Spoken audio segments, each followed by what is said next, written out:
El santo del día, Santo Domingo de Guzmán. Domingo significa consagrado al Señor. El fundador de los padres dominicos, que son ahora 6.800 en 680 casas en el mundo, nació en Caleruega, España, en el año 1171. Su madre, Juana de Asa, era una mujer admirable en virtudes y ha sido declarada beata. Lo educó en la más estricta formación religiosa.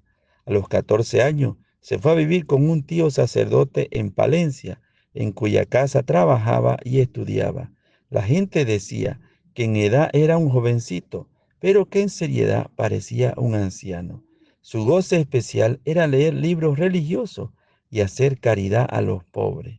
Hambruna horrible. Por aquel tiempo vino por la región una gran hambre y la gente suplicaban alguna ayuda para sobrevivir. Domingo repartió en su casa todo lo que tenía y hasta el mobiliario. Luego, cuando ya no le quedaba nada más con qué ayudar a los hambrientos, vendió lo que más amaba y apreciaba, sus libros, que en ese tiempo eran copiados a mano y costosísimos y muy difíciles de conseguir. Y con el precio de la venta de los libros, ayudó a los menesterosos, a los pobres.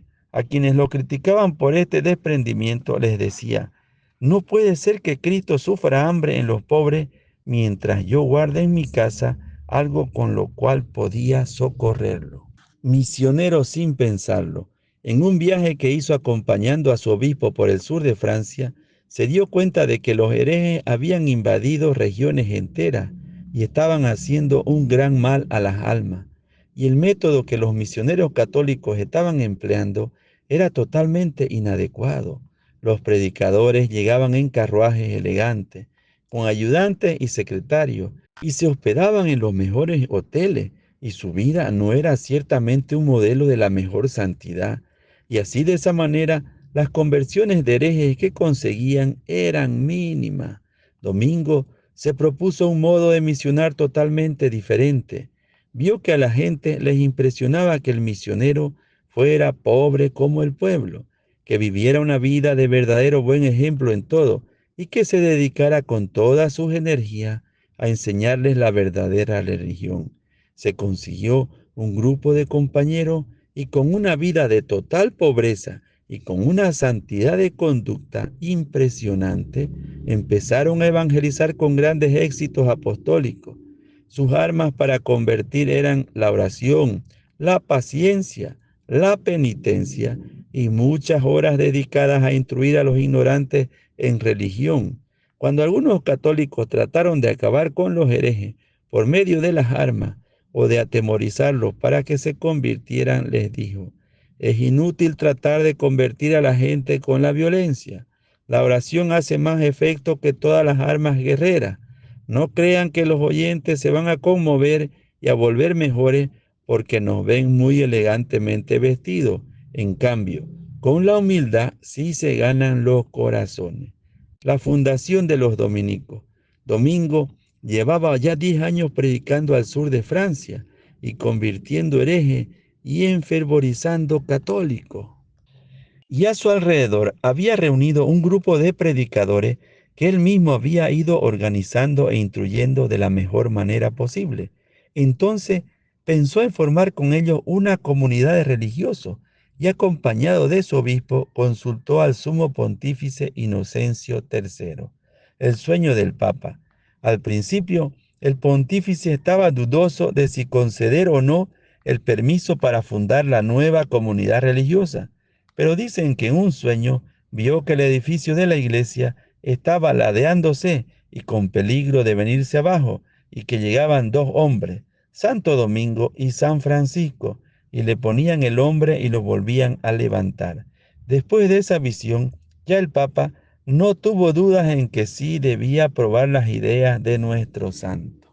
El sueño de Santo Domingo. Y cuentan las antiguas tradiciones que Santo Domingo vio en sueño que la ira de Dios iba a enviar castigo sobre el mundo, pero que la Virgen Santísima señalaba a dos hombres que con su obra iban a interceder ante Dios y lo calmaban. El uno era Domingo y el otro era un desconocido, vestido casi como un pordiosero, y al día siguiente, estando orando en el templo, vio llegar al que vestía como un mendigo, y era nada menos que San Francisco de Asís.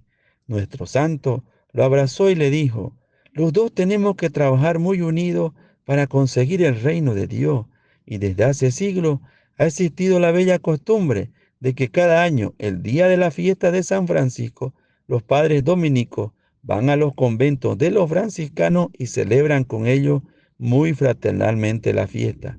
Y el día de la fiesta de Santo Domingo, los padres franciscanos van a los conventos de los dominicos y hacen juntos una alegre celebración de buenos hermanos. En agosto de 1216 fundó Santo Domingo su comunidad de predicadores, con 16 compañeros que lo querían y le obedecían como al mejor de los padres. 8 eran franceses, 7 españoles y 1 inglés. Los preparó de la mejor manera que le fue posible y los envió a predicar. Y la nueva comunidad tuvo una bendición de Dios tan grande que a los pocos años ya los conventos de los dominicos eran más de 70 y se hicieron famosos en las grandes universidades, especialmente en las de París y en las de Bolonia. La especialidad de los religiosos de Santo Domingo. El gran fundador les dio a sus religiosos unas normas que les ha hecho un bien inmenso por muchos siglos. Por ejemplo, esta: primero contemplar y después enseñar. O sea, antes dedicar mucho tiempo y muchos esfuerzos a estudiar y meditar las enseñanzas de Jesucristo y de su iglesia, y después sí dedicarse a predicar con todo el entusiasmo posible. Predicar siempre en todas partes. Santo Domingo quiere que el oficio principalísimo de sus religiosos sea predicar, catequizar, tratar de propagar las enseñanzas católicas por todos los medios posibles. Y él mismo daba el ejemplo. Donde quiera que llegaba, empleaba la mayor parte de su tiempo en predicar y enseñar catecismo. Todo hacerlo movido por amor a Dios y al prójimo. La experiencia le había demostrado que las almas se ganan es con la caridad. Por eso todos los días pedía a nuestro Señor la gracia de crecer en el amor hacia Dios y en la caridad hacia los demás, y tener un gran deseo de salvar almas. Esto mismo recomendaba a sus discípulos que pidieran a Dios constantemente. Las mortificaciones del santo. Los santos han dominado su cuerpo con unas mortificaciones que en muchos casos son más para admirar que para imitar. Recordemos algunas de las que hacía este hombre de Dios. Cada año hacía varias cuaresmas, o sea, pasaba varias temporadas de a 40 días ayunando a pan y agua. Nunca se acostaba en cama suave, siempre dormía sobre duras tablas, caminaba descalzo por caminos irisados de piedra y por senderos cubiertos de nieve. No se colocaba nada en la cabeza ni para defenderse del sol, ni para guarecerse contra los aguaceros. Soportaba los más terribles insultos sin responder ni una sola palabra. Cuando llegaban de un viaje empapados por los terribles aguaceros, mientras los demás se iban junto al fuego a calentarse un poco, el santo se iba al templo a rezar. Un día en que por venganza los enemigos los hicieron caminar descalzos por un camino con demasiadas piedrecitas afiladas, el santo exclamaba: la próxima predicación tendrá grande fruto porque los hemos ganado con estos sufrimientos. Y así sucedió en verdad. Sufría de muchas enfermedades, pero sin embargo seguía predicando y enseñando catecismo sin cansarse ni demostrar desánimo. Sus cualidades especiales: era el hombre de la alegría y del buen genio. La gente lo veía siempre con rostro alegre, gozoso y amable. Sus compañeros decían: de día nadie más comunicativo y alegre, de noche nadie más dedicado a la oración y a la meditación. Pasaba noches enteras en oración.